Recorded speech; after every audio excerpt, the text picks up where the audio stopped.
episode of a very broken system, albeit a short one for now.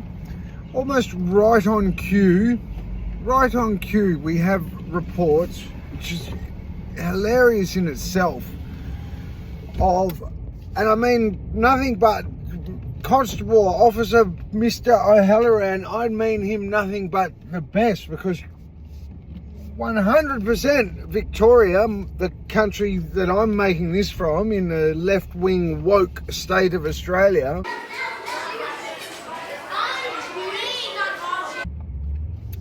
we need to eradicate this left-wing government. This crazy left-wing government needs to go. So, but here we have nearly right on cue, and this was my point in one of a number of the earlier ones, about how we need to change, iterating through the same madness. So what we've had in Australia recently, much like Los Angeles, like the wokeness, where it's a half-hearted approach to law and order. I mean, I won't get deep into the real problems of what we're hearing out of Los Angeles, of like literally paying drug users and whatnot for votes. I'm just saying, a half-hearted approach to drugs and what have you, then sees what happens is the public sees this half-hearted approach, and there's no other response but to crack down harder on the law and order. So we'll crack down harder on the law and order and cost public, and we'll build another jail. This is Victoria, Australia I'm referring to. We'll build another jail. And we'll introduce new laws, and we'll go tougher, and we'll sweep, and all you'll do is sweep the streets. You won't actually solve the problem. You won't reduce the crime. You won't reduce the amount of people using drugs. You won't reduce anything. All you'll do is make a couple of token arrests of middle-level drug dealers. Maybe put a Ferrari on a truck and show, look how much, look at this, look at the wealth we took. Nothing's changed. The cocaine prices will continue going down and what have you. And that is nearly a perfect example. We have in Victoria, you can picture how bonkers this is. A police officer, a high-ranking, and good luck to him.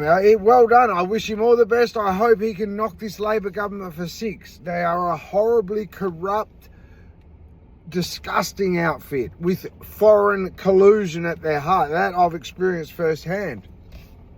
So when we have a police officer who's high-ranking, he's taking paid leave, so he's still getting paid by the government, but he's running against the government. Now, if that isn't about as mad a situation, you could not get Adam Sandler and Ben Stiller and could not write this. Monty Python could not write this. You couldn't make this up. Like, you could not make this up I mean, obviously, you'd probably need to introduce a bit more of a comical character than the real Mr. O'Halloran. But seriously, how you've got a government paying somebody who is running against them. But the truth of the matter is, this is my point. So what's going to happen is we're going to iterate through into right-wing politics. They're not going to change anything. They're just going to go, right, we're going to have to crack down, and they're going to, who knows what they're going to do. They're going to basically deny bail, I guess. You're going to deny bail on people and go harder. But whose custody they're going to put them in? The last time we did this, we ended up clamping down, and then the jail got chockers. It was a mismanaged mess. We ended up with riots and people dying. And so, okay, we'll solve that. You see my point? Where half the problems could be, 70% of the problems when it comes to all things law and order could be properly resolved by eradicating organised crime out of the equation. Barley's Bank finished. That's failed for 100 years of failure. 100 years it's failed. 50 years without doubt. 100 years if you include Prohibition, alcohol era, bootleg Al Capone era. But if you include just narcotics, it's 76 odd years since the 50s. So 70 odd years of epic fail. Every year more drugs, every year more crime, every year more, just iterating through and pretending that, oh gee, there's no other solution. There's just no, it's nonsense.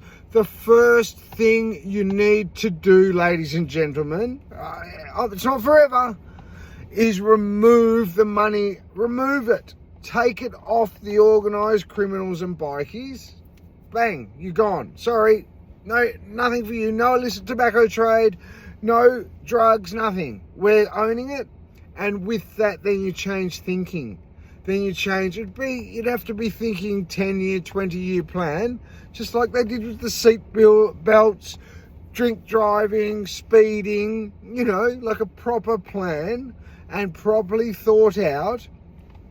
And within 20 years, your law and order system could concentrate on genuine criminals, genuine evil, genuine organised crime, and the sentences could reflect that too.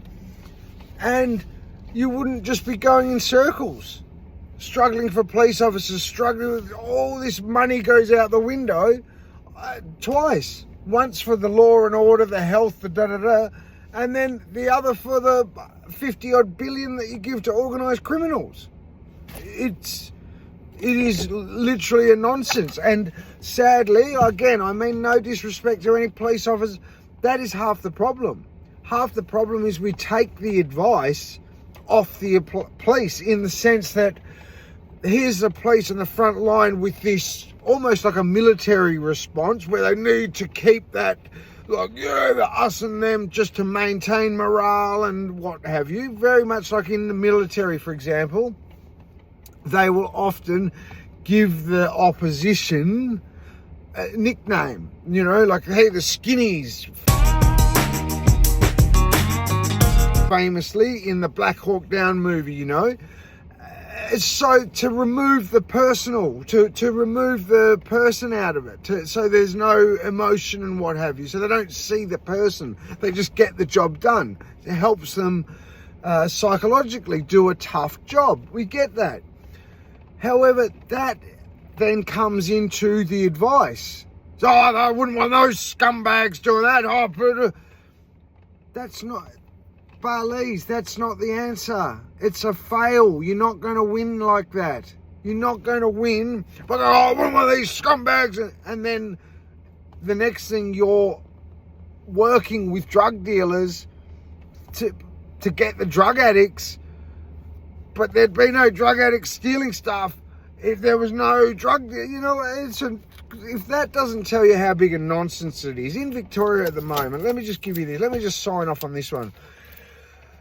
Let me try and give you an example, ladies and gentlemen, here at A Very Broken System. Don't forget, press like, press subscribe, and we'll slowly just continue through with some common sense and genuine, the stuff that you don't hear in the mainstream media because they don't want you to hear it, quite frankly.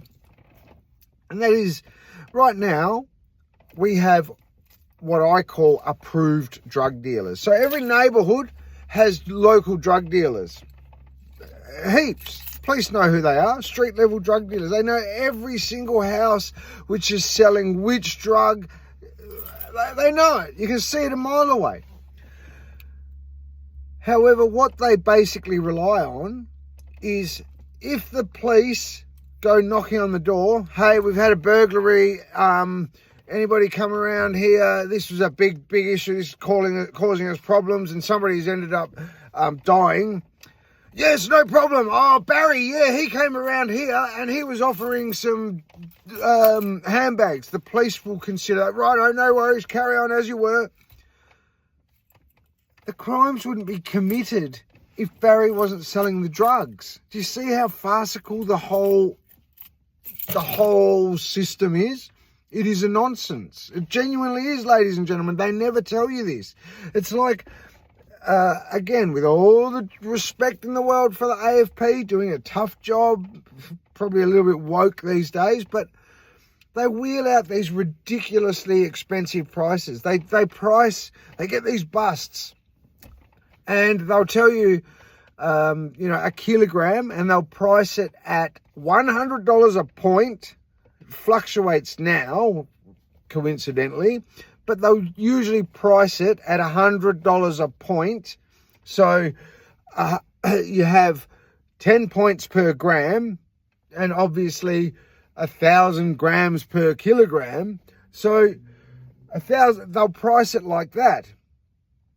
Whereas the real price, I haven't got my calculators on me, but the real price is significantly less. So just ask yourself this, why do they feel the need to exaggerate the price? Why do they feel the need to mislead the public of the effects they're having? Because I'll tell you why, because they're not having an effect at all.